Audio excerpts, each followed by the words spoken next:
চাউল হইলে গুলাই না খাই তেমন তুই চাউল হলে আমার তো আর গুলা দিবি আগে তারা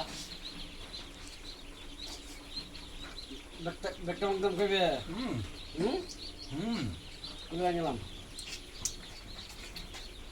না অর্ধেক রাখাই বলে ঈদ কথা বলবো নাম না যদি খান হুম। বেটা গেলাম হুম লাল তো সেরকম লাল হইছে হুম কারোলা আরে বাবা রে বাবা। গুড় গুড় গুড়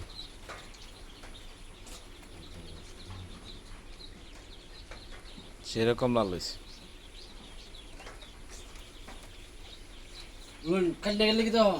আলিডি তো তরকারি রান্ধুন যে বালিডি একটা বাসনা ভরে তো দিও বাং বাং কিরম মিডিয়া মিষ্টি মানে একটা কোষ তো ফাদো না কাঙ্গাল তে মা ভাঙ্গি দিতা আমি খাইতা দিতে ওই